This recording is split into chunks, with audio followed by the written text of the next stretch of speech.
Hi, folks. Welcome to the Video Game Choo-Choo Podcast. It's me, John. I'm here hosting on episode 372. And we're coming up on 400. This is scary. Been doing this for so long. It's me. Yes, John. I'm hosting. And this week I am joined by Maverick. Maverick, how are you doing? I'm doing all right. So originally I was going to do a bit where I was going to start playing Cult of Personality from my phone into my microphone. Full transparency there. But I felt like that would have been too much of a grandstand on my end. And, you know, I'm just happy to be back into it. You know, it's been a full month between work and getting into my new apartment and getting a new mic setup that... just being able to podcast again is that last bit of normalcy where I'm like, all right, this is good. I like to be in this space. I'm glad that I can come back here and talk about the one thing that really matters in this world, gaming. It's true. I mean, congratulations on your job there. You know, I'm sure that you're going to do a lot of good, but also...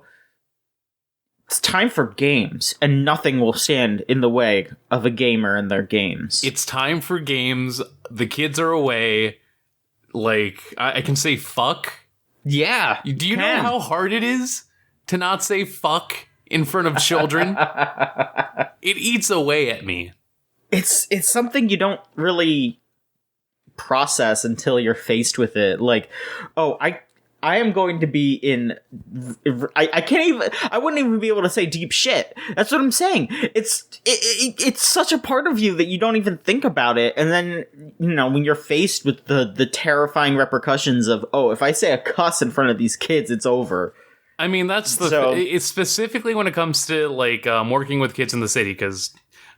full transparent, not full transparency, but fucking, I have a teaching gig now. I'm working as a teacher in the city. And, you know, the big part of it is the reality that kids will just hear shit all the time out of just being alive in New York City.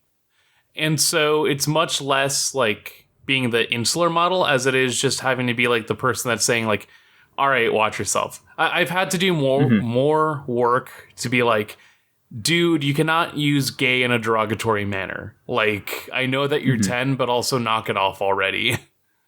Yeah. Yeah, I mean, you know, it's. I'm sure that you are doing a great job leading the youth already. I will say, though, it's quite a surprise to know that, like, I know so many teachers at this point, like an almost baffling amount. And I'm just like, it's so strange that Chooch seems to attract those in education. Because we're just a bunch of dumb assholes, but a lot of the folks involved and also who listen to the show and all that are out there, you know, teaching kids every damn day and, you know, doing what they got to do. And, you know, it's a little strange to me that that us as a gaggle of idiots are you know, out there doing good. Yeah, I mean, I think I would say it's as much the work itself as it is like I literally cannot tell you what other kind of job I could see myself doing where I'm like at an office.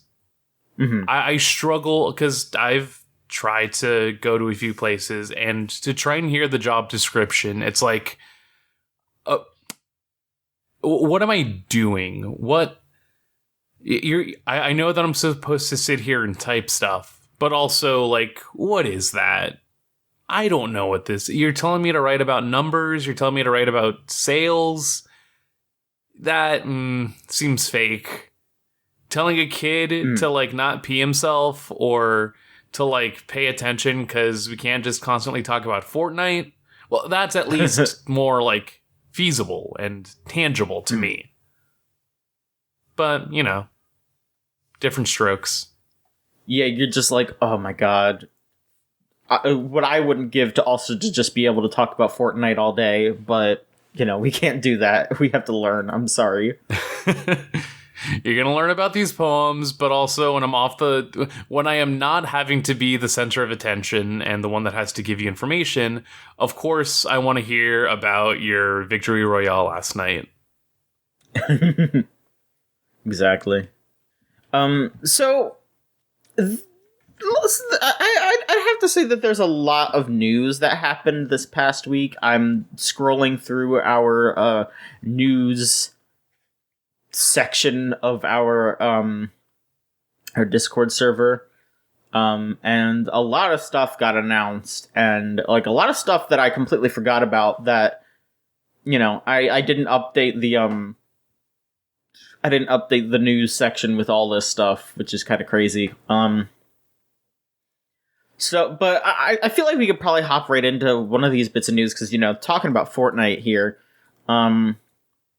The Apple and Epic court battle has seemingly reached a somewhat of a conclusion. I mean, of course, there's appeals, but a judge has made a decision, and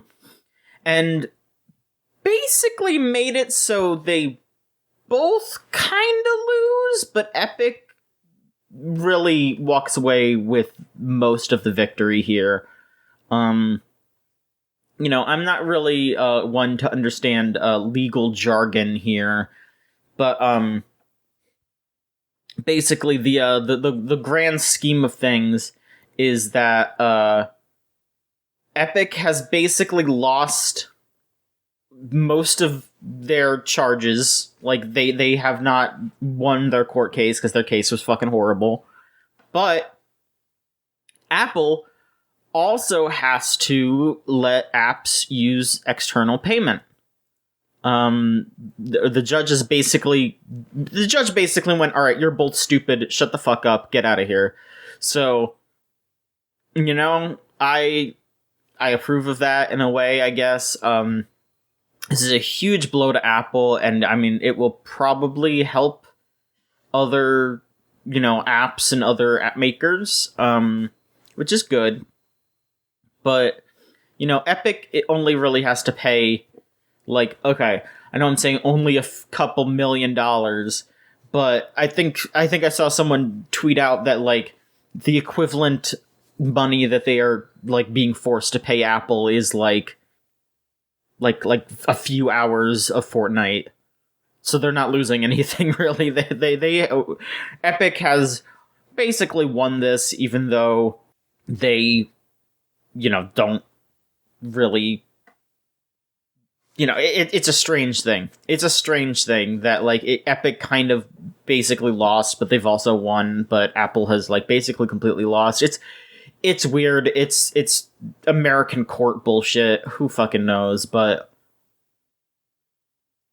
in the grand scheme of things, the thing that has come to a head here is that, if you make an app, you will be and put it up on some sort of, like on Apple, on the iOS store, or I guess maybe in the future this will extend to other app stores, or like the Microsoft stores or your Android stores.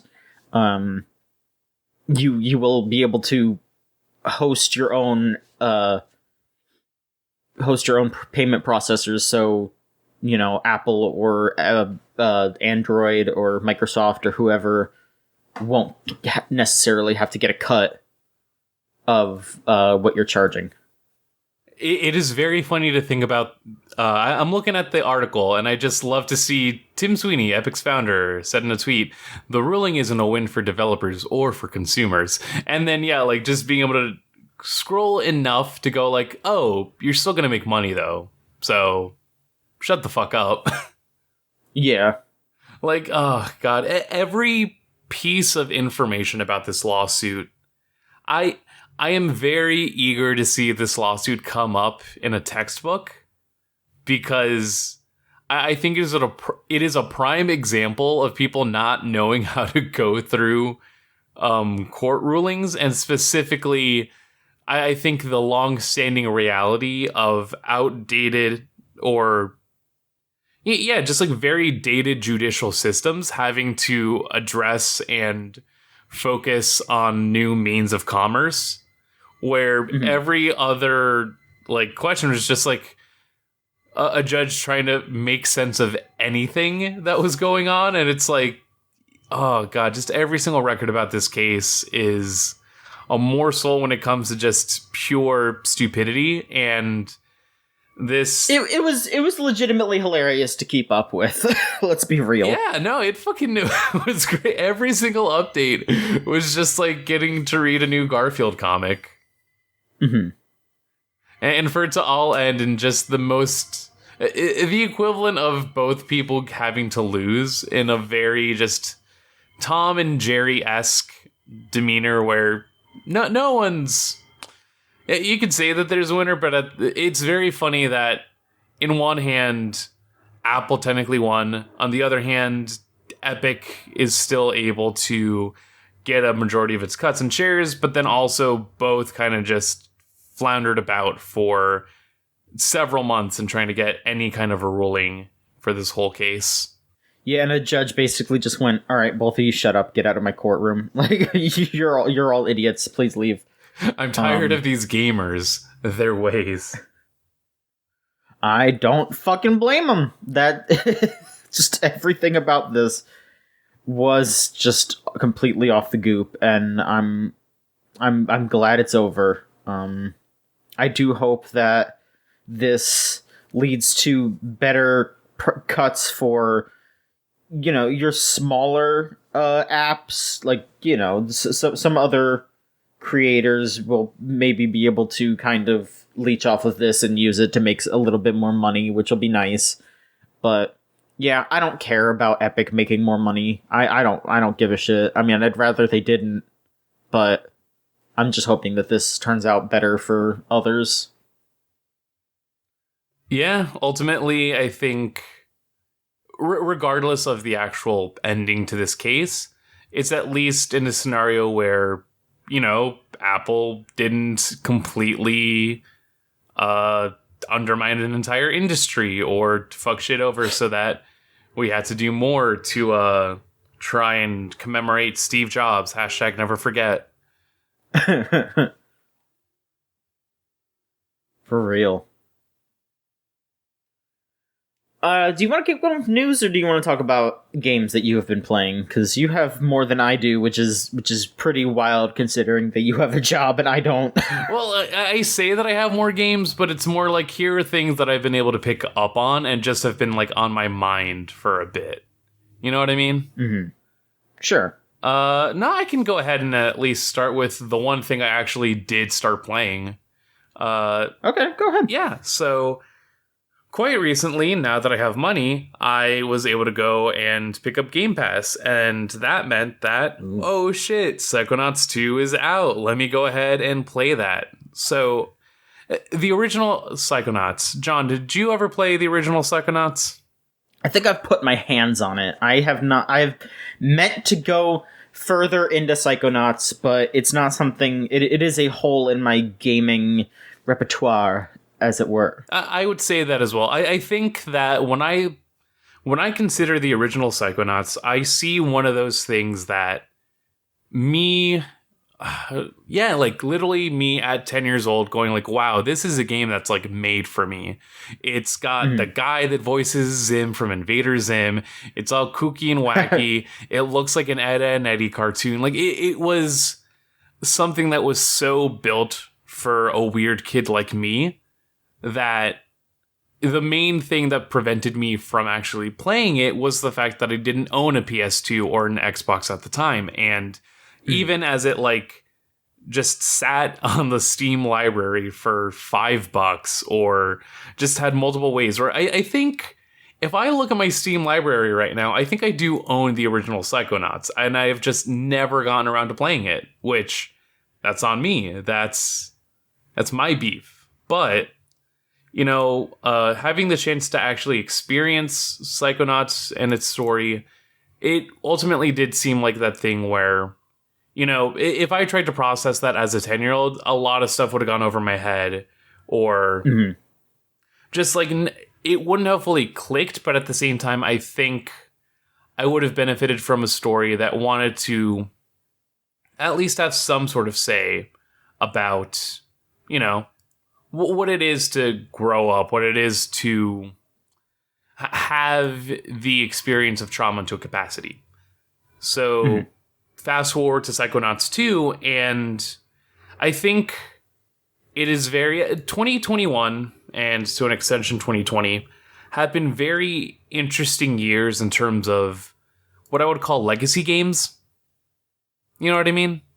Games that have been coming out that have been long-awaited sequels to original juggernauts, and just the things that have just been like long-waited, and regardless of whether or not they're good, the conversation is still there to be had about what do they add or what do they detract from the experience. I mean, you know that also well with the way they were able to get into No More Heroes 3.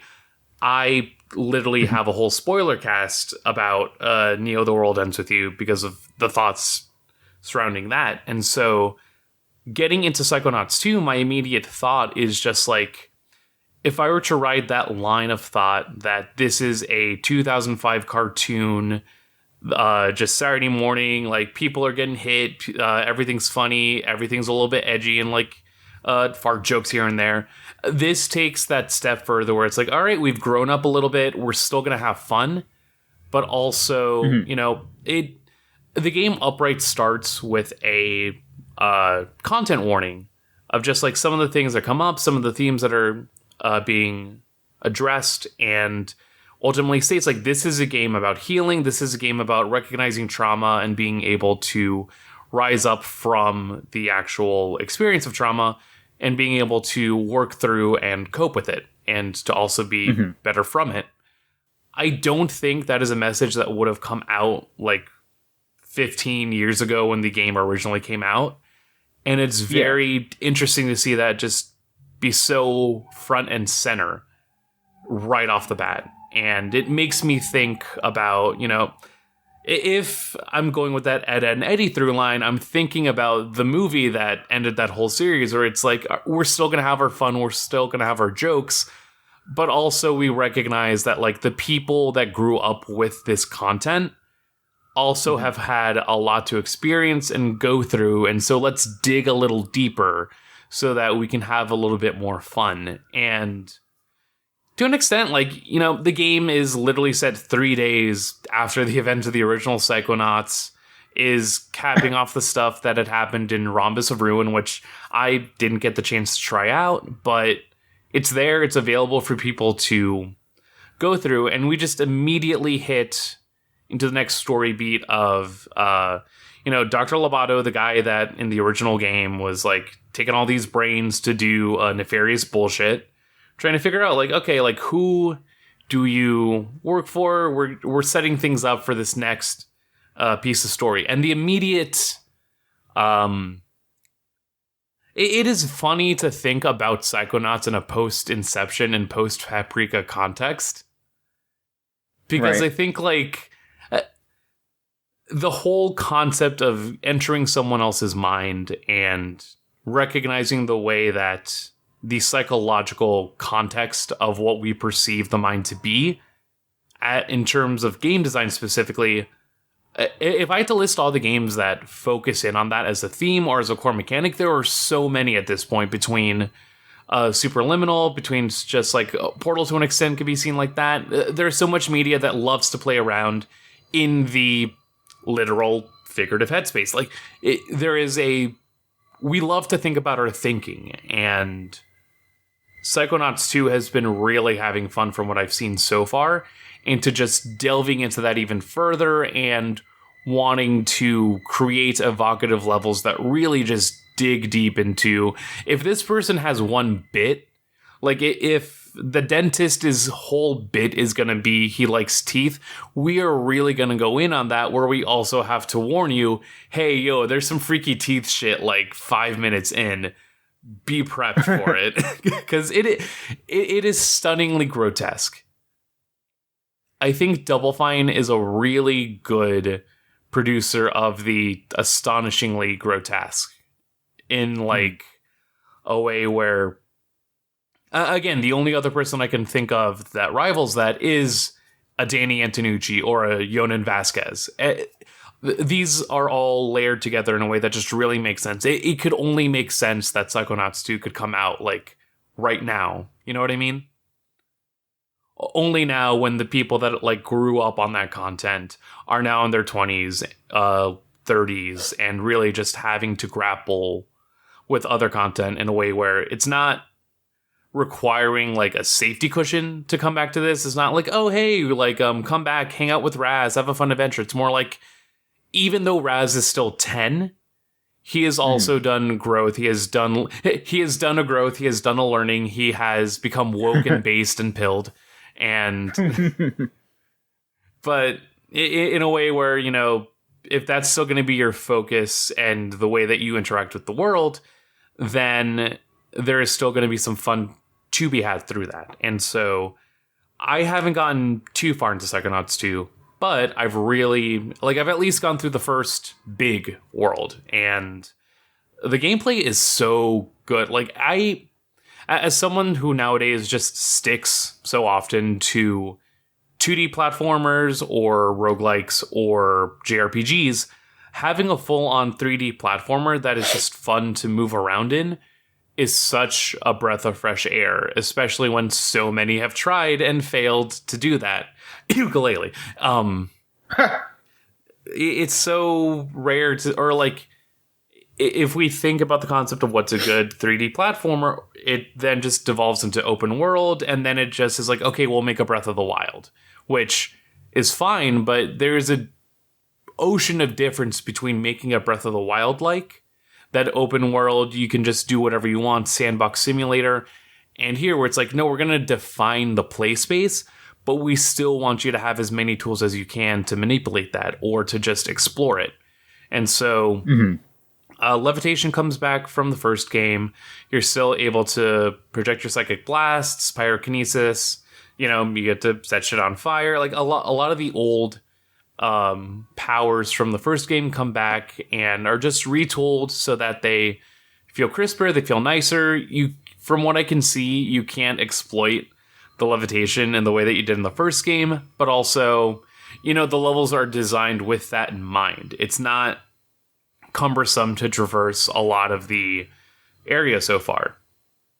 And when it comes to just actually fighting stuff, like, it's a different kind of combat, or it just feels very close to a lot of, you know, action platformers or character action games. It's not a one-to-one, but you can tell that, okay, like, we're at least aware enough of the last few years of game design where, yeah, let's add a dodge button. Let's give you the option for a dodge attack. You have probably played a game that has had this component in it one way or another. Let's include that in just because it's smart game design and we don't want to make this a headache. And I think it's just like that. It's a very smart game in terms of the way that it feels, and it makes me excited to want to go ahead and play more. And that in itself is not even like talking about the rest of the actual world design. Like I said before, you know, this is a game that is loving to the it loves to dwell in that idea of what does it mean to be in someone else's mind.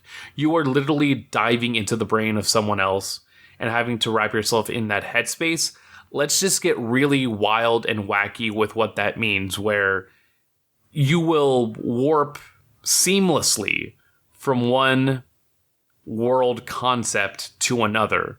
Like, the portaling in some of these levels is astonishing, just with how crisp it is, how laid out it is, and meticulous it is.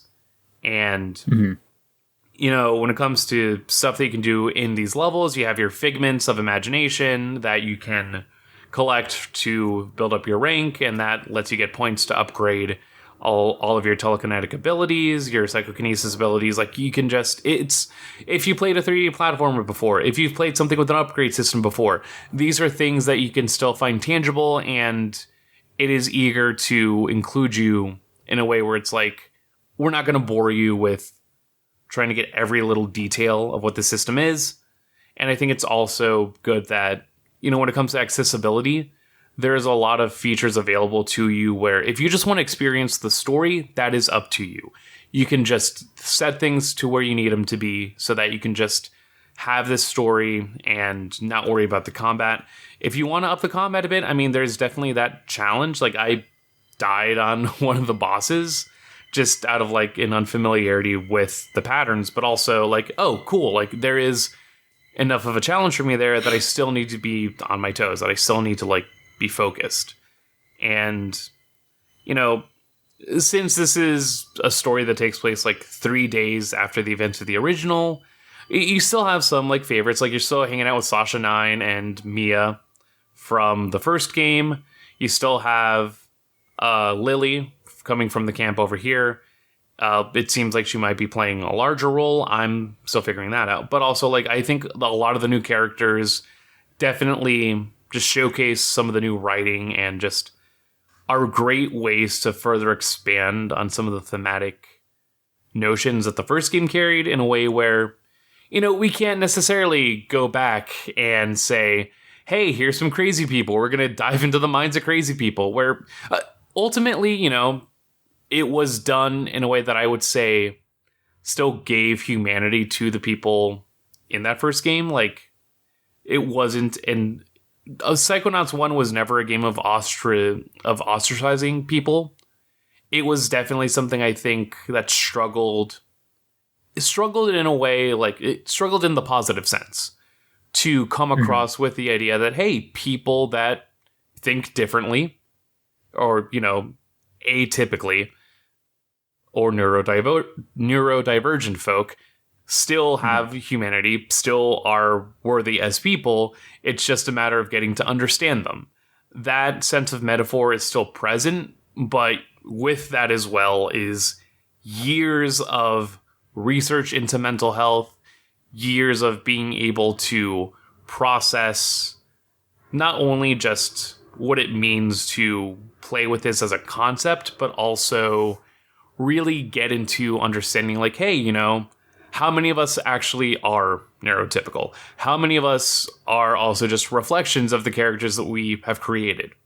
And so I think I'm very eager to dig deeper, if only because I know this is a game that's going to have a lot of these conversations in the future. And it's just, I'm very excited to see what a lot of people have already been gleaning into and having a lot of fun with. And it's just, it seems like I'm going to be in for a good ride. And like I said before, it's all with, I think, one of Richard Horvitz's best performances. Raz is just a very likable kid. It's the right level of precociousness and believability of like still being like a stupid 10-year-old. Now that I hang out with 10-year-olds on a daily basis, it's like, yeah, no, this makes sense. And so I'm really excited to dig deeper. Of course. All right. Good to hear. It's not too surprising, but it's still really nice to see that Psychonauts 2 came out and is, as good as it is, because that definitely felt like a pie-in-the-sky game that would never happen, and it's real, and it's good, and that's awesome. That's all we can... All right, well, let's run through the PlayStation Showcase, because that happened, and I just pulled up the recap that Sony did. They have like their little rundown thing here. So it'll probably be a little out of order, but whatever. Who cares? I don't care. Do you care? Fuck it. Good. Oh, well, okay. Too bad. So, first off here on this list here is that Gran Turismo 7 is happening. I'm honestly not... I'm not sure if they announced that previously. I feel like this might have just been something that people were like, oh, it's going to happen. I don't remember if this is something that they announced previously, but sure, it's happening. It's coming out March 4th next year, or at least they're claiming it will. I feel like GT has kind of been one of those franchises that gets delayed a lot. So, I don't know. We'll see. But it's going to be PS5 and PS4. Trying to see what all is going on here. There's a big campaign where you can, drive all your crazy cars and drive them around on this big open environment and do all your races and edit your car to look like shit if you want. Take pictures of it. And there's a bunch of legendary circuits that are based on real life places. Lots of different cars, from your old cars, your real cars, your industry test cars, those ones that like are barely supposed to exist. They're just like there to be on like a pedestal at a car show and nobody can actually drive it.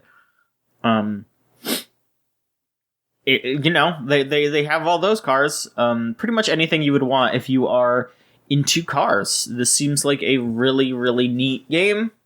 If you are so inclined.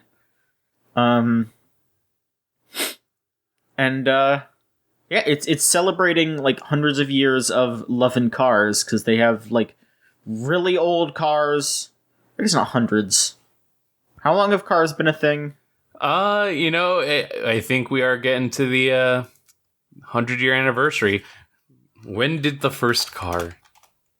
It says 150 years, so I guess all right. Almost hundreds. Yeah, okay. Yeah, it's been a long time since we've had these fucking things. But yeah, if you are a car nut, this seems like it'll be a good game for you. So that's nice. That's lovely. Gotta love cars. Is Gran Turismo known for its soundtrack? Does it usually have a good soundtrack? I don't think so. I mean, I will say, see, again, I don't know anything about Gran Turismo, but one thing that I saw on Twitter when that trailer came up was, I guess they reenacted some scenes from the first Gran Turismo, like, opening for the first game. And, did a remix of a song from Gran Turismo 1, and a bunch of fans were freaking out about that, so maybe it is. I don't know. That's cool. I'm just saying, like, call me regarding cars when we get a re-release of Ridge Racer Type 4. I was gonna say, I feel like Ridge Racer, especially Type 4, is the one that people really like, especially the soundtrack. He's the one for me. It's got a fucking great soundtrack. It is so good. It's so good. Yo, move me fucking whips. Yeah. Anyway, let's what else is in this PlayStation showcase? We got God of War Ragnarok. Oh shit. Oh boy, I can't wait to have to listen to people talk about this for a year. Dad of boy.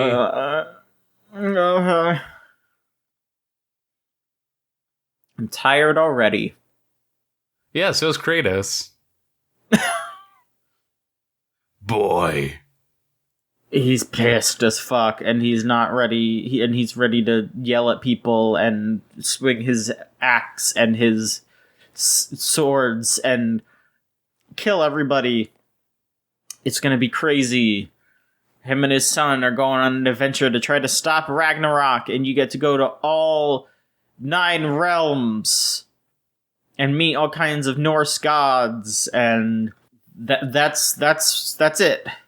That's what it is. Yep. If you are a Norse mythology head and you know what those stories are like, hey, that's coming up. It's happening. It's happening again. Yep. I hope that we get to see Kratos do healing. I hope we get a good talk. And I hope that we only get one camera angle. If I see a single cut, I'm gonna have some words. They're canceled. Yeah, they're gonna be fucking canceled if they do any cuts. That's it. Yeah. I will send them a katana, and engraved on it will be the phrase "no cuts." Of course. That's how it goes. Uncharted 4 and The Lost Legacy are coming to PS5 and PC next year. Honestly, a little surprised that they didn't do, like, the first 3 as well. At least for PC. But maybe they will. I don't know. They say it's going to be early next year. You know, they're going to do the whole remaster job, making it look extra pretty. I liked Uncharted 4 quite a bit. So I am all for more people getting to play it. I didn't really get to play Lost Legacy.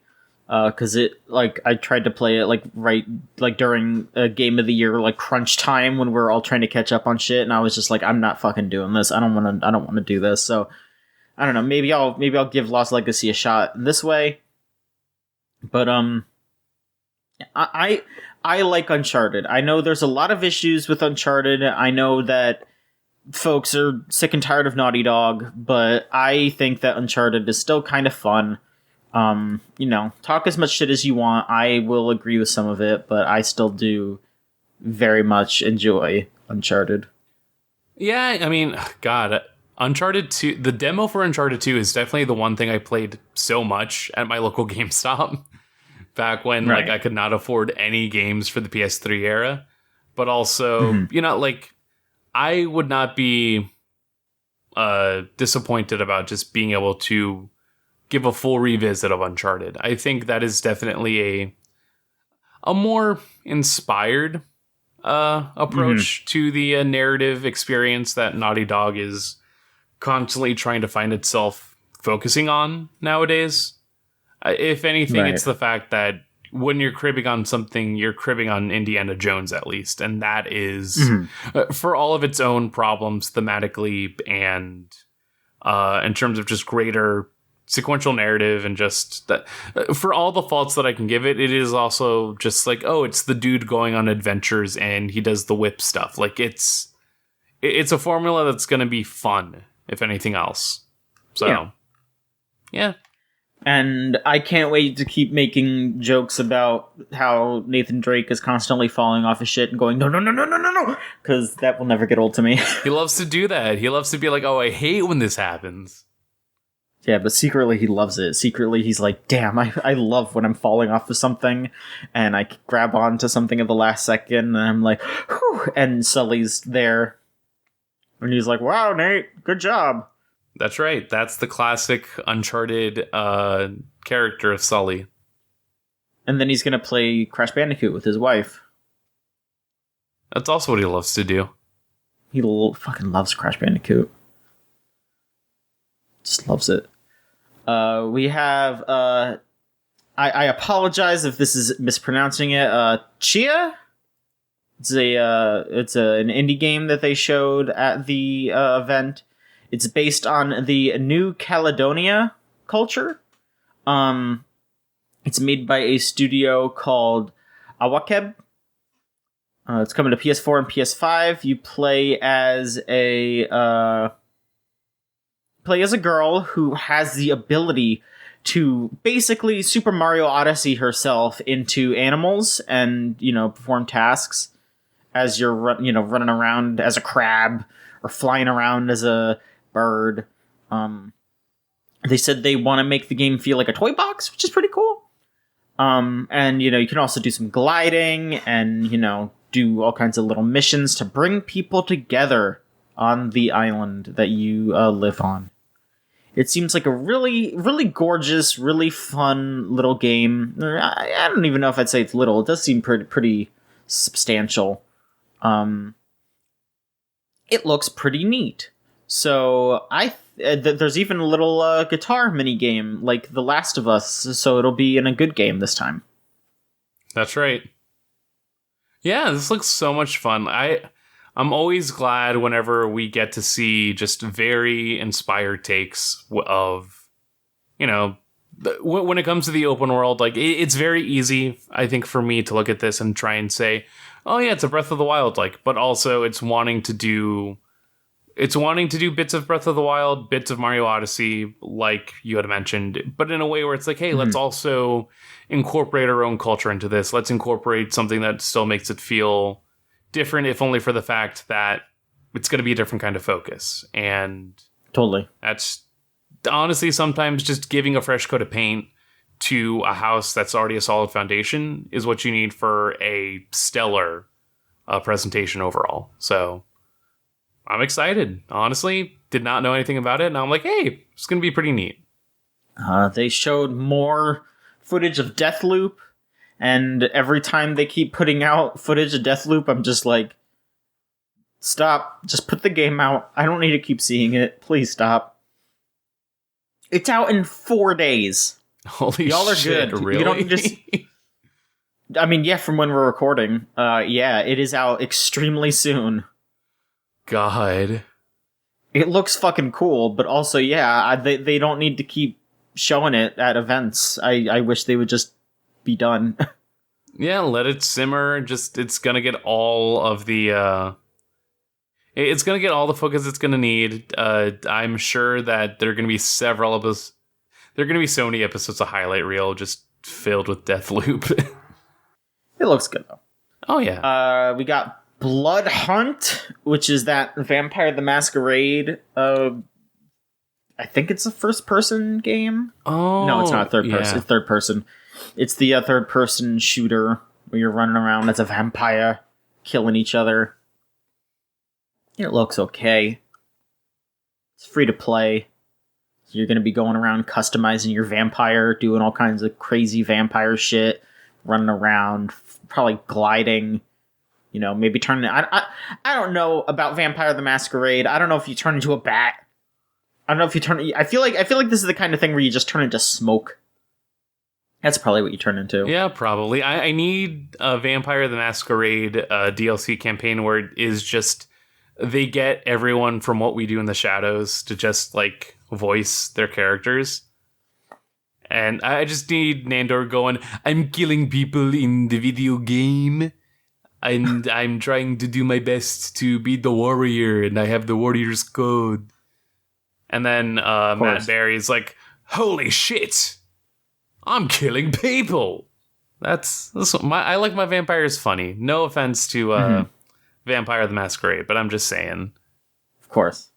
They had more footy of Guardians of the Galaxy, which, you know, it looks like Guardians of the Galaxy. God, I'm someone who likes those movies, and I'm still just looking at this like, man, come on, leave me alone. I don't think the Star-Lord works in this, or I'm thinking about that initial trailer, and it's the fact that like a lot of the acting just comprises of yelling over stuff. Mm-hmm. And it's just like, there was more to this character. Everyone else is kind of given it, but yeah, if the conceit is that we're just going to get all of the focus through Star-Lord, he's got to be a solid character to, like, just follow. And it doesn't feel like they landed it for it. And that's just going to make... Unfortunately, it's going to make a lot of that game suffer as a result. Just because, you know, if that's going to be the crux of how we experience the narrative, you got to make sure it's, like... Got to make sure it's a solid foundation. Yeah, I mean, even if you... like I said, I enjoy those movies, but...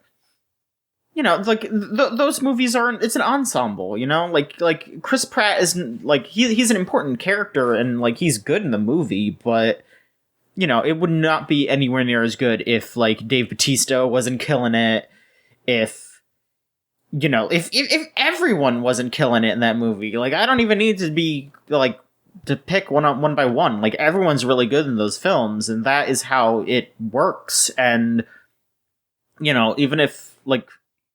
You know, like you said, if they are going to focus specifically on Star-Lord and then have him be like kind of weak, it's like, okay, then this game's gonna feel a little weak. We got gameplay of Ghostwire Tokyo. I don't know how I feel about this, honestly. I think it looks really awesome. Like, the graphics and the character designs and the enemy designs look really cool. Yeah, you're like killing Slenderman. That's pretty neat. they got fucking Slenderman. They got fucking all kinds of yokai in this shit. It's pretty cool. But I don't know how I feel about it. Just because, like, I want to see what the story is like, because it doesn't really seem like it's much yet. Or at least they haven't shown much. And then the combat, I feel like I'd need to actually, like, put my hands on it to really get what they're doing with the combat. Because it feels a little weird. It's first person, and you're just kind of, like, firing magic attacks and all kinds of shit like that. Yeah, it's very interesting that they've managed to sell a game entirely on the personality of their former presenter. Like, I mean, yeah, like, she was, like, what, like, directing the game? Or she was, like, you know, pretty Ikumi high up about it. Yeah, she was a director or, like, a lead, someone, like, heavily involved with it, and then, like, gradually stepped out. Yeah, left. Yeah. Went on to do her own stuff. I think, have a child, if I'm not mistaken. Yeah, she had a kid recently. Yeah. Like it is very funny to me that now that there's actual gameplay of Ghostwire, and yeah, it looks interesting. If you showed me this and I'd completely forgotten about the game, I would have gone like, oh yeah, that's pretty neat. But in total, it's just like, oh, people were hyped on this game just because, like, the person behind it, one of the people behind it, was just so personable. And it kind of just, like, went from hype towards the game to, oh, this is, like, my new favorite person to follow on Twitter now. I cannot think of another game that had the trajectory where focus from the game itself just got sapped by the person or one of the people working on it. Folks, they're porting GTA 5 to PS5, and that doesn't matter. What really matters is that GTA Online is going to be on PS5, which means people are going to be spending money on those shark cards.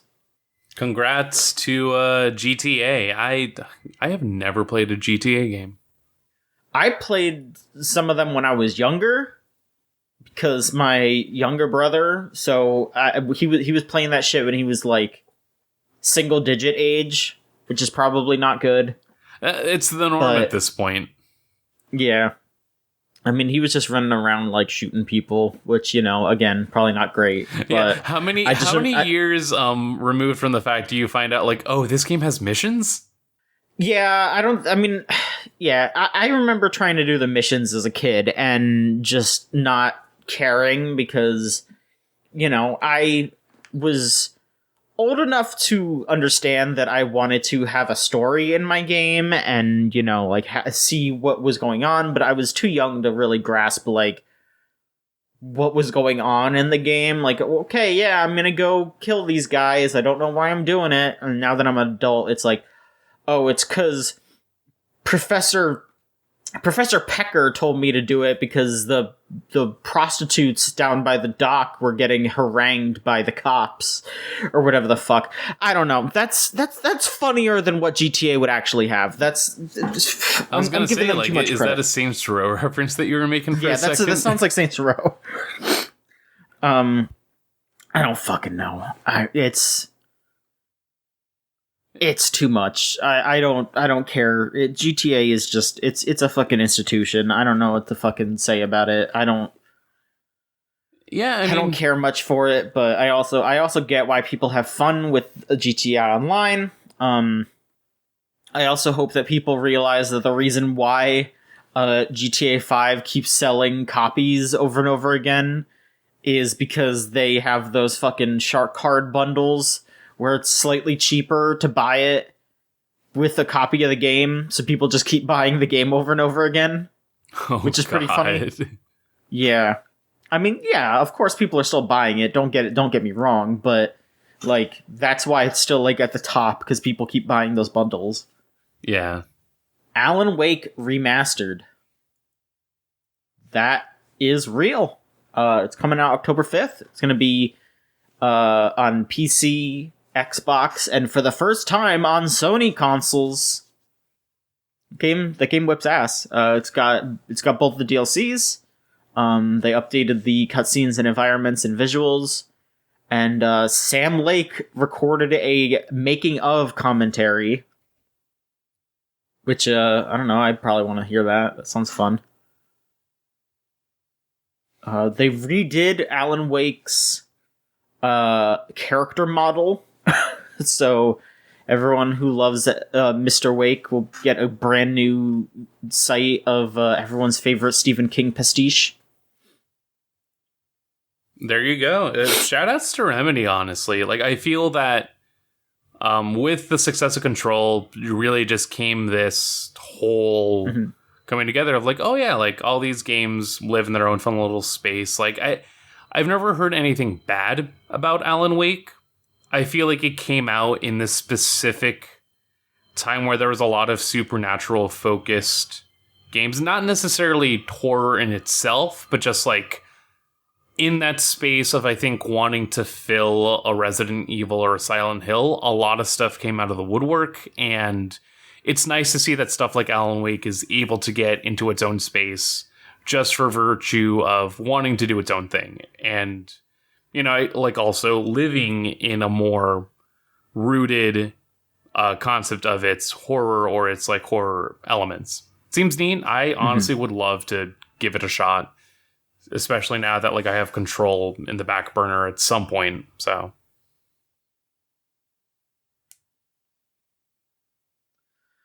they own the rights to Alan Wake fully now, so that means that, hey, they'll be able to make a sequel.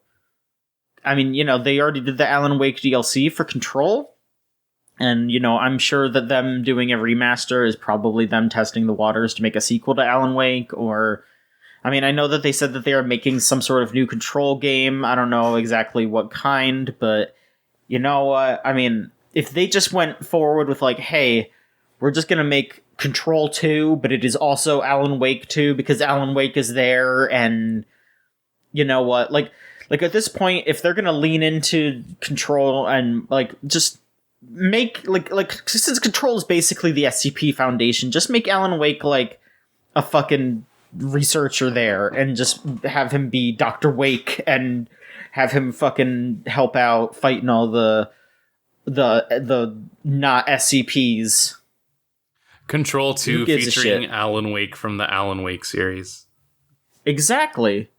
That is exactly what they should do. They showed more footage of Tom Clancy's Rainbow Six Extraction, which is another game that I think they should just release and stop showing. Whatever. There was the Luminous Productions game that I think Square Enix is also publishing, Forspoken, which I feel so torn up about this because it looks like it plays really cool. And I think it's kind of funny that they're making a AAA video game that is just an isekai, because it is literally just about a lady who gets sucked into a portal to another world, and now she has powers. So it is just an isekai. But the dialogue is so bad! Oh no. Did you see the trailer? I'm currently entering my age in order to see this trailer. Yeah, I mean, take a look at it. I will say, yeah, the reason why the writers of this game, one of them is Amy Hennig. So, you know, I like Amy Hennig stuff. But the other one is Gary Whitta, who I'm very much not a fan of. He did Rogue One, which I really did not like Rogue One. And he's done a lot of other stuff. And like, as soon as I saw that he did that, I was like, oh, that's probably why this dialogue is so bad. He just wants to, like, they don't sound like a Marvel movie. It sounds like a parody of a Marvel movie. Don't really love that, you know? Like, it's like, there's so much of that, like, whoa, that just happened kind of stuff. And I'm just like, come on, please. Like, this looks really cool. The writing just seems so bad. I just hit a sting where it's the, so let me get this straight part. Yeah. And, oy. Not a fan of games trying to replicate movies in terms of just, like, trying to get everything out in their trailer and just highlighting a lot of the dialogue that doesn't work. Yeah. Unfortunate. It looks really cool otherwise. I don't know. This might be something that, like, you know, that you might just kind of have to grit your teeth and bear some of the bad dialogue, because I just really like a lot of what else they're putting down for this. You don't have to grin and bear something when you make it a podcast game, you know. That's fair. Yeah, you don't got to listen to it. You just hang out, float around, shoot your water orbs. Love to shoot some water orbs. Yeah, speaking of podcast games, there is something about Tiny Tina's Wonderlands. I'm not clicking that link, but there's something there. I mean, yeah, the only thing that happened in this trailer that gave me a good brain feeling was that they used Baby Metal. Oh, that's good. For the music, and I was like, oh yeah, Baby Metal whips ass. That's right. Damn, shout out to whoever decided to have fun with the presentation. But then Tiny Tina started talking, and I was like, oh, I don't want to... I don't want to think about that. Hey, Tina, what you doing? I mean, I don't know. It's Borderlands, but with a fantasy flair. And Tiny Tina's gonna stand there and say all of her dumb shit. I don't know. I know people like Borderlands. I know that people... Like whenever people bring up Borderlands, Rose is just like, I really like Borderlands, even though I don't like any of the writing. And I mean, I feel like that is basically the correct opinion to be normal about it, is just like, yeah, you know what, it's fine. It's the writing is bad, but it, you know, the gameplay does seem really nice. It feels good to play it. Like I said, you know, yeah. An optimal podcast game in terms of just, oh, I got a lot of shit on my backlog.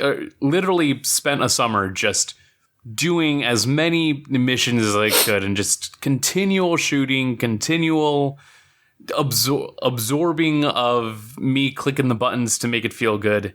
And also just went through my backlog of whatever podcast I was listening to at the time. At no point did I want to engage with the story, because why would I subject myself to that?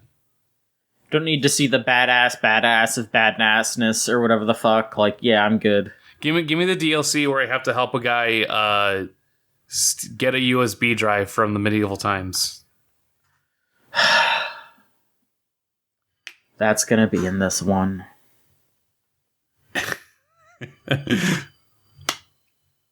Don't even have to say anything else. Just, it's gonna be in this one. Yeah. Project Eve was shown. This is a pretty sure it's a Chinese game. It's from Shift Up. It looks like a character action game.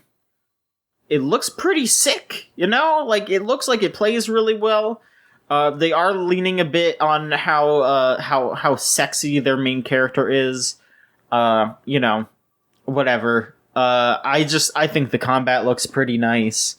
Some of the monster designs are pretty cool looking. Yeah, it looks it looks sick. Yeah, it just looks pretty sick. I think it'll be worth checking out if you are a character action freak like I am.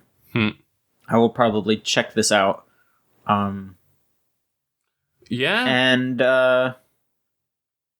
let's see here. 2 more things here. They actually opened the showcase with the reveal that there is going to be a KOTOR remake. It's Knights of the Old Republic, if you're not aware. That it's a legendary RPG, legendary BioWare RPG, that is also very difficult to play on current PCs and the like, just because it is old and, you know, hard to run.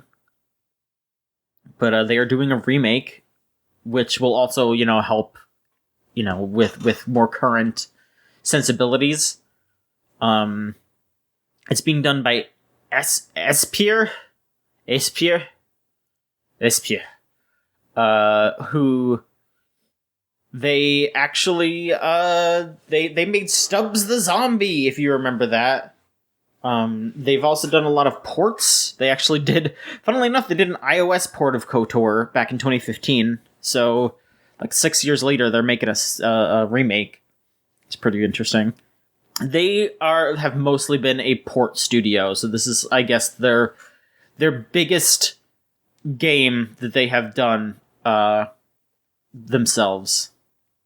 But they have done quite a few ports, quite a few remasters. And for the most part, they are good ports and remasters. So this seems like it could be something that would be well made. Yeah, I mean, KOTOR is definitely one of those things that I just have heard enough people go on about, but since I've never really gleaned too much into Star Wars, is always kind of just like, if you like it, I hear good things, I'm not gonna seek it out, but this will be an excuse to go ahead and really just dig in, I guess. And the last thing we'll talk about here is Insomniac announced 2 games, which is pretty scary. I hope that people at Insomniac are okay, because this is a lot. But they confirmed that Spider-Man 2, the sequel to Spider-Man, the PS4 game, is going to be coming out 2023. They only showed a little bit of footage. It was just Peter and Miles beating up some goons. And then they confirmed that Venom is going to be in it, voiced by Tony Todd of Candyman fame. Ooh. So that is pretty cool. That's pretty good casting for Venom, I would say. It seems like it'll be pretty good. Those Spider-Man games are cool. I'm interested to see what they're gonna do next, how they're gonna change it. 'Cause I did enjoy Miles Morales, so I would like to see what they do with this. And then they also said they also announced that they're going to be doing a Wolverine game, which it was only a short trailer. They said that it is very early in development, so they don't have too much to talk about. But they are also going to do Wolverine. Who knows when that'll come out? We're gonna see old Logan. He's gonna snick it to some bubs, and that is what was announced at the Sony showcase. What would you say was your favorite thing that was showed at the Sony event? Sorry, you said snick it to some bubs, and I'm just thinking, like, hey, Wolverine, don't you snick at me. He's gonna snick to onion bubs, and we're all gonna be sad. But, he's gonna chop up some onions with his claws. Yeah, it's gonna suck. He's gotta do it fast so he doesn't cry. He'll keep crying. He's not fast enough. But hearing about Wolverine and Spider-Man 2, it makes me realize, like, okay, no, it's not that I hate Marvel properties, it's that I hate everything having to be congealed into the MCU. When it comes to Insomniac's approach to Spider-Man, it's refreshing, if only for the fact that it's not having to focus on Tony Stark. It's not having to focus on Robert Downey Jr., if I gotta be, like, specific to the point. It's different. It's different people. It's a different setup. Like, even just hearing the voiceover narration in the trailer, I'm already picking up, like, oh, Kraven's gonna be in this. Like, there's gonna be an entire setup of just different members of the Rogues Gallery that just probably wouldn't see the light of day in a major motion picture.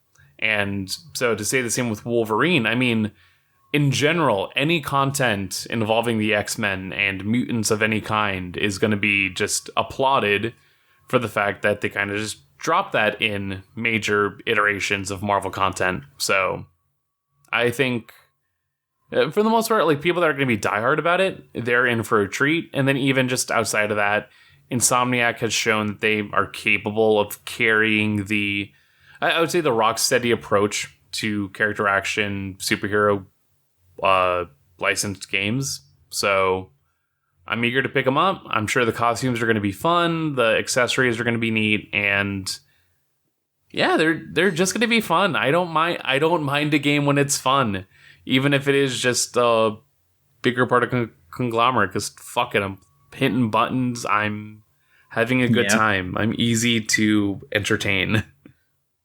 Yeah, Insomniac has said that this is going to be a gamer universe. So, Wolverine and the Spider-Man games are going to connect somehow. I don't know. They're all going to say hateful words. Damn, that's messed up. Well, it's the gamer universe. Yeah. Unfortunate, I will say, I know. I know you literally just said that you're glad that they didn't focus on Tony Stark for something, but I am one of the people that was upset that Iron Man game was a VR game, because honestly, I would like to just... I want to be Iron Man. I want to fly around and shoot lasers and shit. You want to tell someone they don't own an air fryer. I get it. Yeah. Clearly you don't own a VR headset. That is what Tony Stark said to me. Jarvis, ruin this man's VR headset. Jarvis, turn off the VR headset, please. I've had enough VR chat for the evening. Jarvis, show me the virtual falsities. Jarvis, bring me to the anime quiz for the month in VR chat. Jarvis, take take the new Matrix trailer and make it cis-pilled. I didn't play too many video games recently, but something that did happen. I was playing VR chat recently. Yeah. And every month this person makes fucking quizzes for video game music, anime music, wrestling themes, and like other stuff. And we went into one of them at the beginning of the month because we were just like, all right, we're gonna take the quiz, we always do. And while we were taking the quiz, the person who made it ran through while we were taking the quiz, and I was in the middle of just like being like I don't bug people in VR chat, but I was just gonna be like, hey, how's it going to them? But then I realized who they were, and like over the mic I went, oh, it's them. And I think I scared the shit out of them. you did the two guys pong emote, or the fucking socket bitch.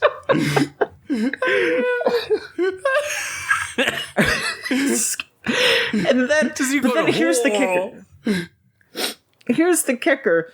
We finished that quiz, and then we were like, oh shit, they got like a bunch of the other quizzes available, because usually they only release them like once per week, and it's like, yeah, this week is the anime quiz, next week is the video game quiz. And we're like, oh shit, here's the other ones. Maybe they just released them early. We go through them, and after we're done with them, they vanish, and we're like, oh shit, I don't think... They must have not meant to make those public. VR chat is so fucked up. It's so good.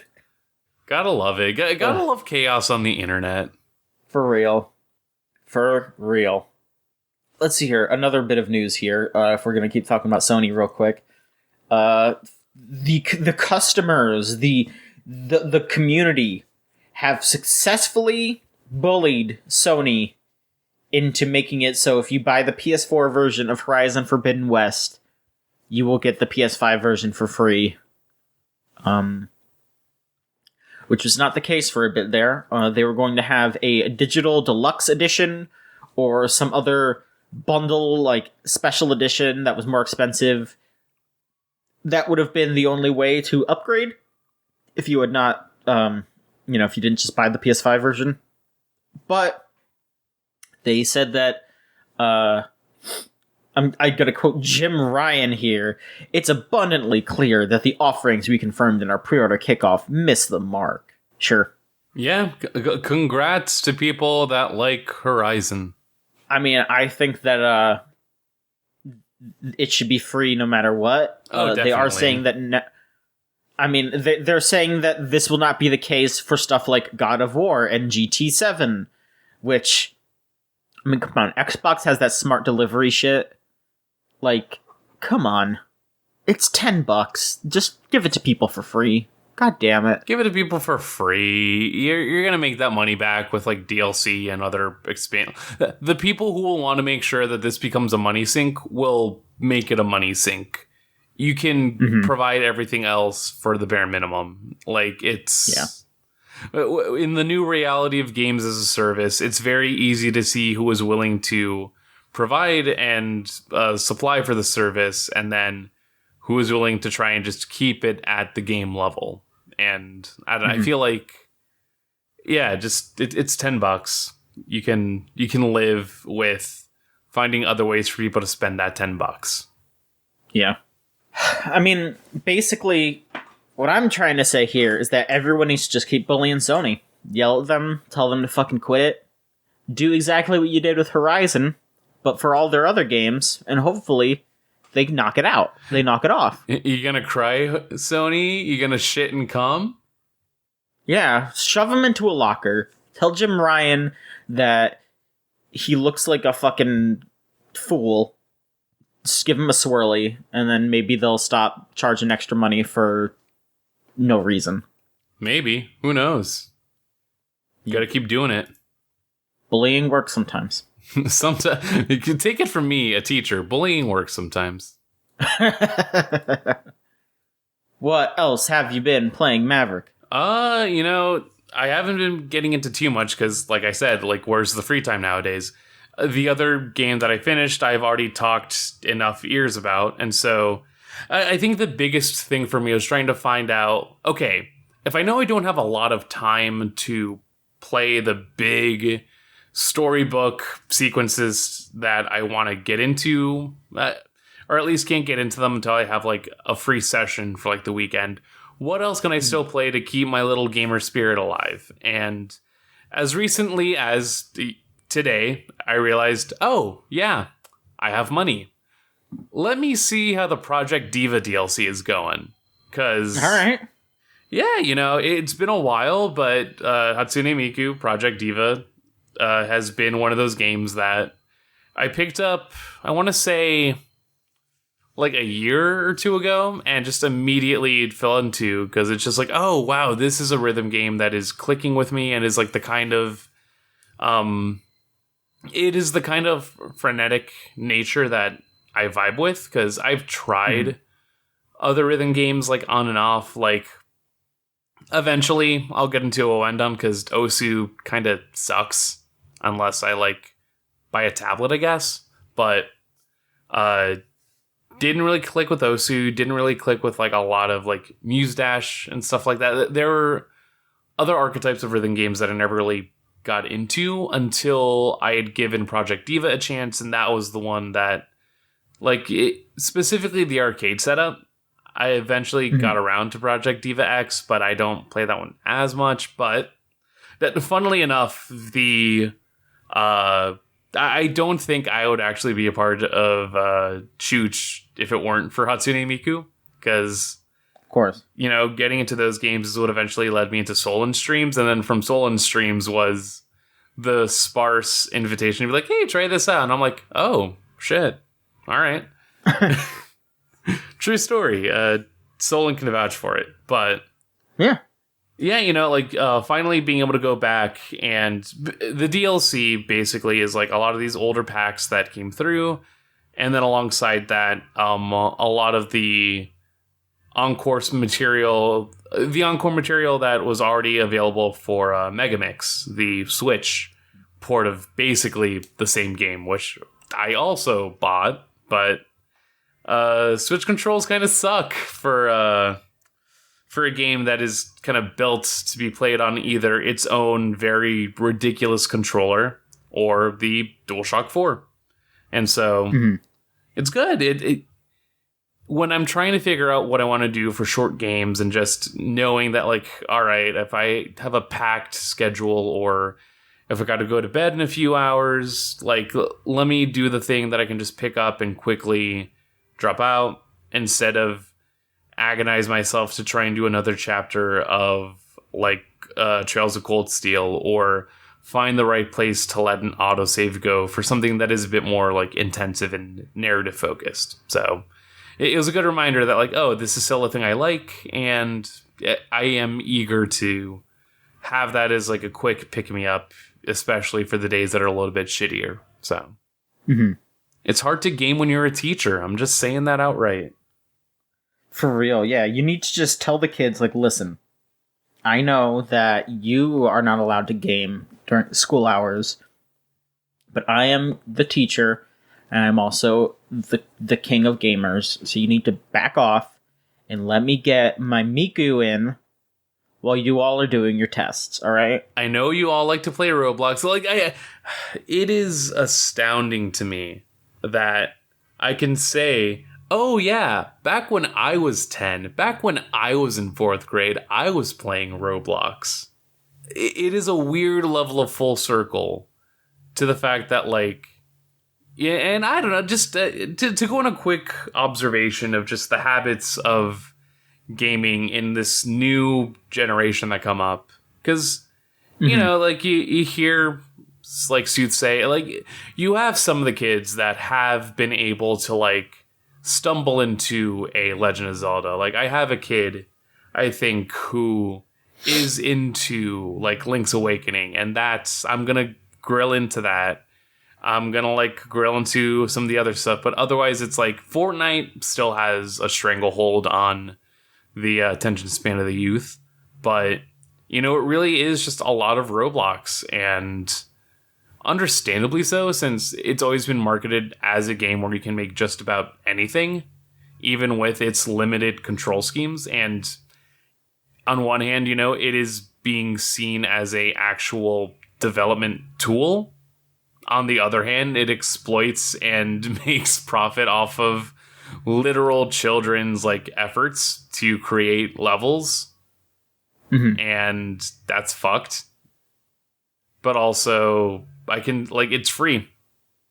And thinking back to the shit that I played when I was 10, it came down to, okay, what is free for me to use? And sadly, I don't think a lot of kids are springing to get, like, Korean MMOs or Adventure Quest. If I meet a 4th grader who has made an Adventure Quest account, I'm gonna fucking, like, buy them a soda, because that's some real head shit. If I hear any of my kids made a Gaia Online account, I'm gonna, like, I'm doing the respect image, because it's just like, wow, you're a real head. I'm sorry with the way that your brain is, but, like, you're a real head. Okay, 2 more bits of news here. Mostly about finding out after fucking around, which is pretty nice. So Twitch, after the whole hate raid campaign that has been going on, seems to be doing something. You know, maybe not something that immediately affects the consumer. They have said that they are going to, they are working on some stuff, but they should talk about it. That is something that I think needs to happen, is that they need to be more outward about the things that they are working on to stop hate raids. But something they are doing, which is nice, is that they are straight up suing 2 of the people that are allegedly responsible for some of the hate raids. The 2 people are Twitch users Cruz Control and Creatine Overdose. That is great. They're just being called. Great names. Just next level. You say that Twitch found that Cruz Control was responsible for nearly 3,000 bot accounts associated with hate raids. They say that the 2 parties continue to engage in unlawful, fraudulent, and highly offensive activities, and they violate Twitch's terms of service. Hopefully, this will help out. The organizer behind the Day Off Twitch walkout was quoted as saying to Polygon, "It's a good show of faith by Twitch. So many people have been affected by this, and no one who's committing these actions feel comfortable with anonymity. This issue has many fronts, though, and we need to understand that people are still hurting." So yeah, I mean, that is basically the case. Like, yeah, it's good that these people are getting fucked over. They should not be able to just chill out and be awful. Like, fuck them. But also, you would hope that Twitch is not just doing this, that they are working to make it so people like them can't do it again. Yeah, and God, the just sudden spring up of these hate raids is very. It's been like just an entire thing in the background of just what I've been going through. Just because, like, I on the side mod for a friend who's a part of a greater just like Twitch community that has been very affected by a lot of these hate raids, just because of the fact that so many members of that community are also trans, queer, marginalized communities, marginalized streamers who just are going to be subjected to that for wanting to create a safe space for other marginalized voices. And it sucks. Like, even, as I go through and check out the main moderation channel, we're still going through and having to, like, make sure, like, all right, let's just keep the copy and paste going for whatever, like, new bots are coming up. So it's just very cumbersome, and hopefully this does lead to... Hopefully it leads to more immediate action, be it providing more mod tools, be it providing more means for streamers to feel comfortable. There's a lot to be said about Twitch as a platform and Twitch post-pandemic, now that so many people have pivoted to Twitch and realize that they are capable of creating profit out of this. And it's so... I don't know. I hope that this leads to a better space. And even just thinking about people that I knew who, like, just because of the way that they go through life as a marginalized member of any kind of community, be it race, be it identity, just recognizing what it means to have that marginalized voice. Even looking at this kind of setup and realizing, like, it just feels, being very jaded by it for the sheer fact that, like, oh, it's deeper than just being preventative in measures. And, it's not wrong, but at the same time, it's a matter of just trying to figure out what's feasible. And in this case, being able to sue whoever is making these bots for something that's very just capable to be sued for, and just being able to give people more control over the actual spaces that they ultimately create. That's not going to solve everything, but it's at least a step in a direction. And it feels as foolish to try and, like, undermine those steps, if only for the fact that for some, that then just creates a lot of easier work. So, yeah, here's hoping that this just leads to an easier time at Twitch, because there's a lot of good people in there, even if they're not. It's unfortunate that a lot of the solid work I see on Twitch is not anything that is on the front page, aside from, like, whenever Germa gets on there, because that's cool. But no, the people that have just made their own community and have, like, been able to scrape by through whatever affiliate and partner programs there are, it's unfortunate that they are the ones that are getting the brunt of a lot of this flare, because the people that are able to go beyond that just don't have to worry about it. And then the next bit of news here. So over the past week, things have been a little rough in America, as per the usual. There was a bill quietly passed in the Texas courts that was okayed by the Supreme Court that made it effectively banned abortions after 6 weeks of pregnancy in the state. That is in of itself horrible, and I feel like I don't need to sit here and meditate over how bad that is. But I will say that someone who came out and tried to say that it was good was the CEO of Tripwire Interactive, John Gibson, who are the creators of Maneater and Killing Floor, which really tells you a lot about a guy who thinks it's, okay to make super violent games about shooting evil clowns or whatever the fuck and eating people at the beach, but is going to raise a tizzy when a woman, or I guess I should say a person who can give birth decides that they don't want to do it. Yeah, fucking great. Tweeted out that he was proud of the court affirming the ban.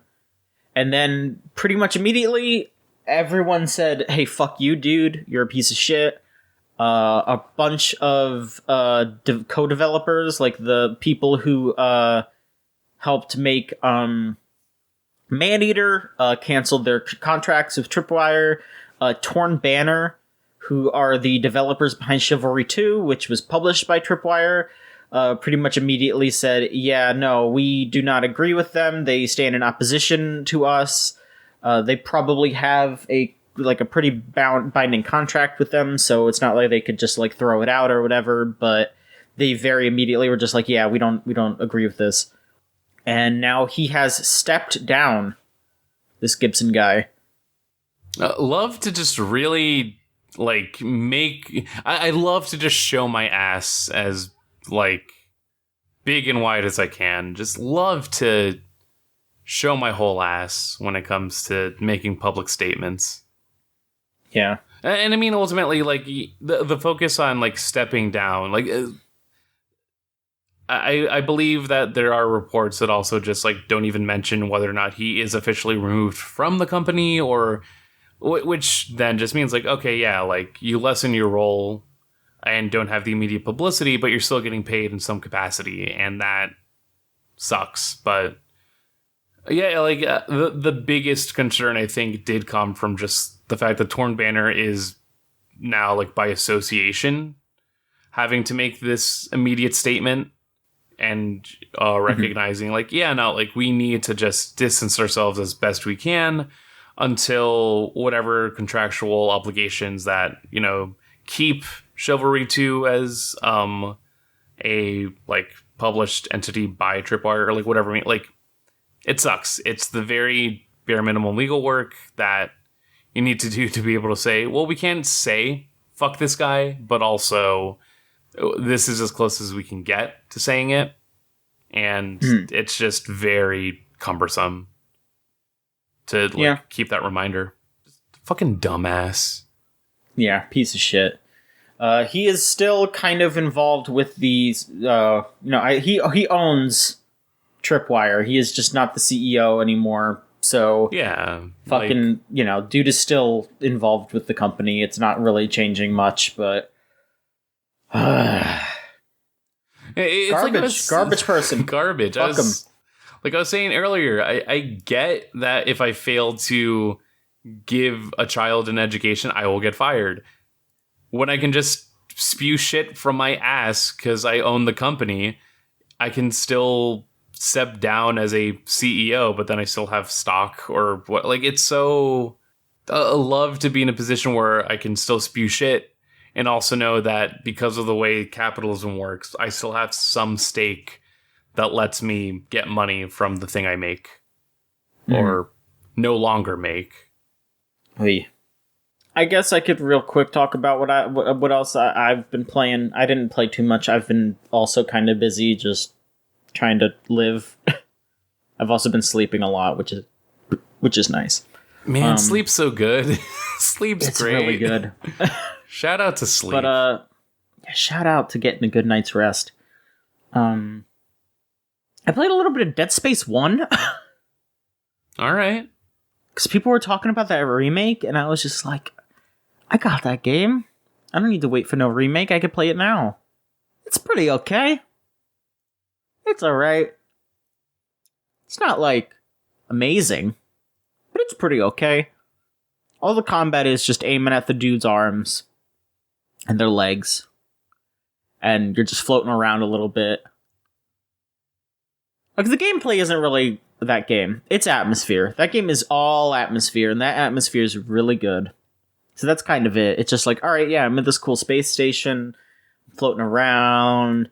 You go into those sections of the game where it's devoid of sound because you're out in the vacuum of space. That's pretty cool.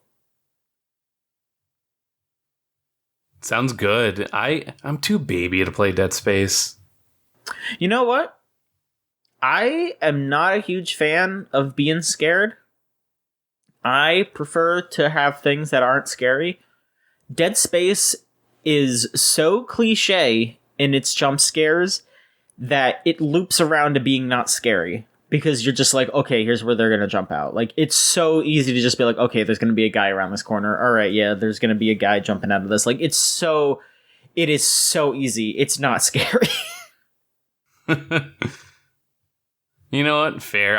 I'll consider. I might even just like pull up playthroughs because like every person I know that is like played Dead Space or has had an experience with Dead Space has always like regarded it in such a positive light that like it one of those things that I lost again in the great Maverick didn't have any money to buy into 360 or PS3 Purge, but Dead Space is one of those solid ones that also, funnily enough, in that void of just like, oh, if we can't do a Silent Hill or a Resident Evil, what do we do? Space, and you're a gardener or whatever the fuck he is. He's an engineer. Yep. And he makes his whole thing. He makes sentries, and he does it in space. Teleporter coming right up, yeah. No, all he does in this game, which they made him talk in 2, which I don't really approve of. But in this game, the only sounds he makes are if you're getting attacked or if you're stomping on an enemy. He's just like, like he's just like the loudest man in the world, and it's very funny, and I like it a lot. That's good sounds. Nice. Yeah, it's wild. I'd recommend it. You ready to talk about questions? You know what? I am ready to get into these questions. All right. If you want to send a question, go to videogamechoochoo.tumblr.com/ask. You'll sound like these fine folks right here. I gotta make sure that I'm not asking the Neo-Tooie questions. So let me scroll up a little bit here. All right, first one here is from Shulis, who asks, what would Duke Nukem have been like in school? Did you ever play Pico's Kindergarten or whatever on Newgrounds? Yeah? Probably like that. Man. Damn, I'm in Friday Night Funkin'. The kids fucking love Friday Night Funkin'. They keep playing Friday Night Funkin'. The kids keep making cum sounds. Like every single day, I'm hearing someone like do them on, and it's like I can't just outright say, bro, stop sounding like you're coming. Stop making ahegao noises. I'm gonna kick your ass. I can't say that. But do I want to say it? It is the burden of being young enough that we share the same internet space. That's really how it is now.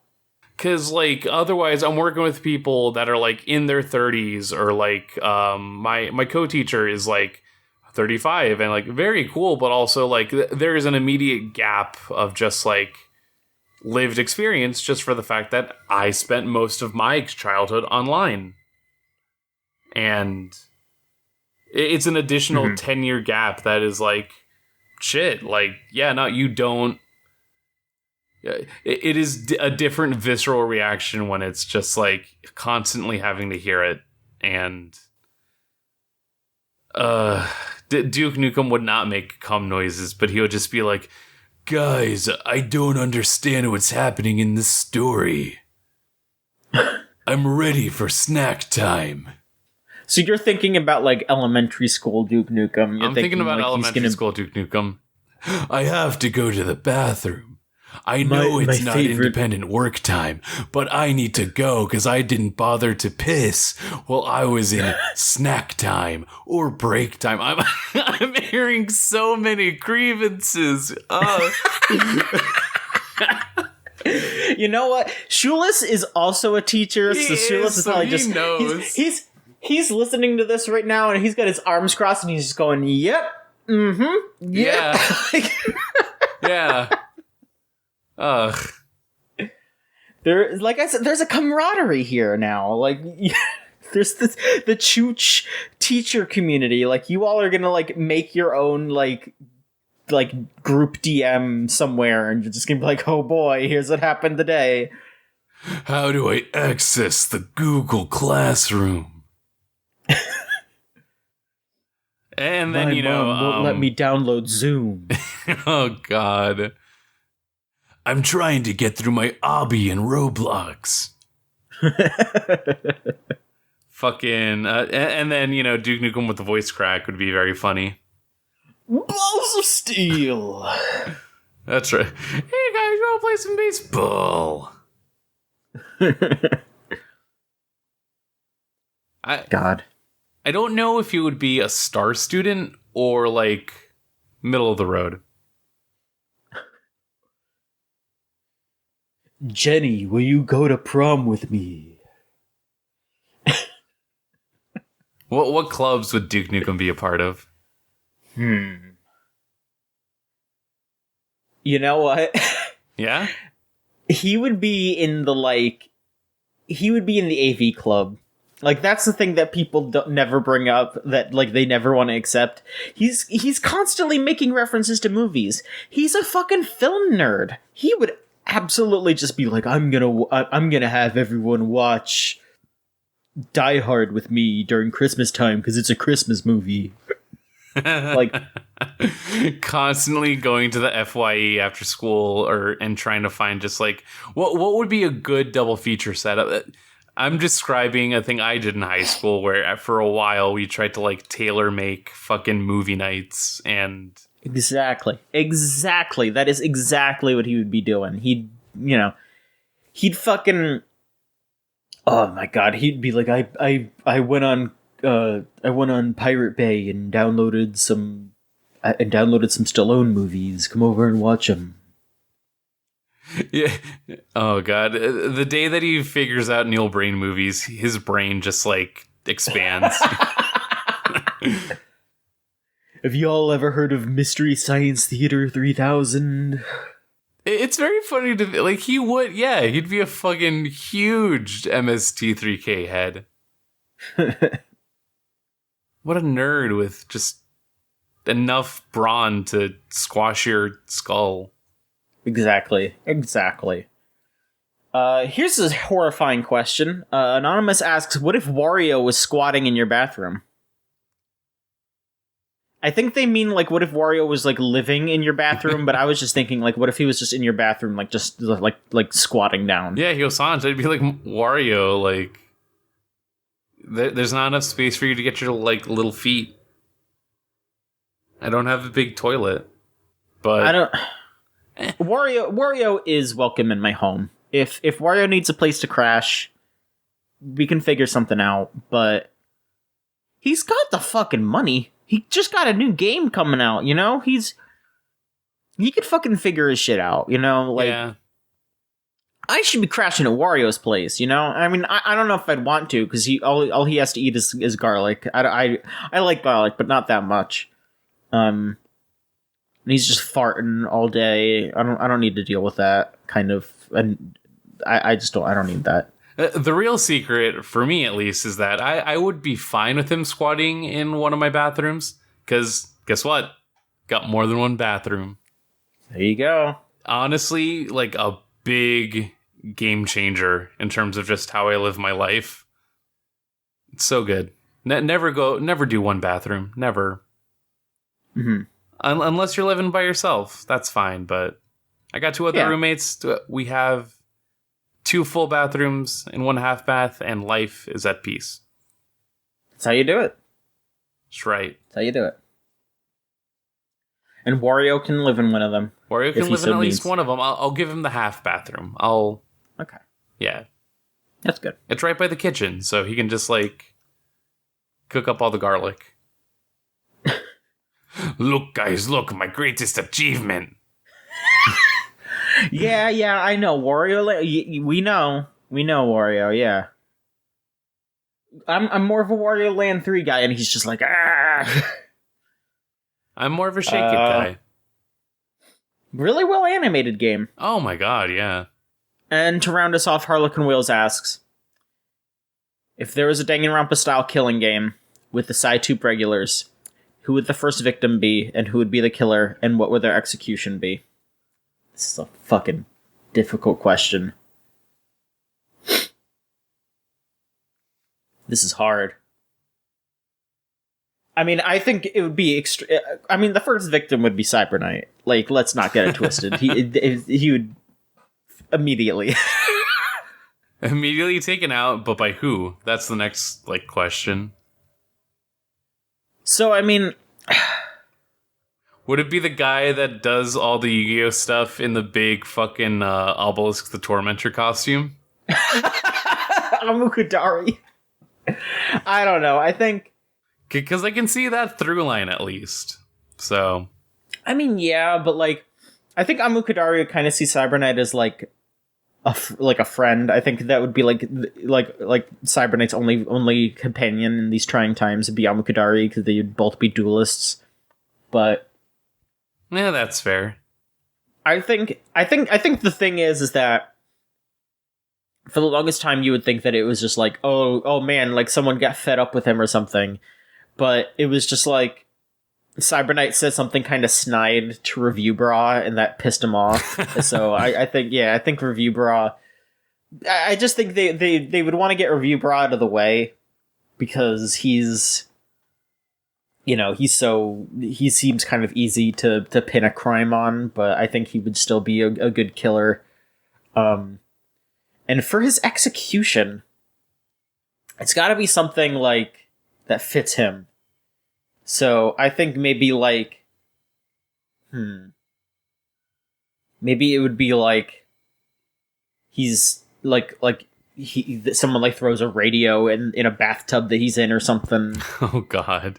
Gets killed by shortwave. Maybe he has to eat the mayonnaise and that gives him a heart attack.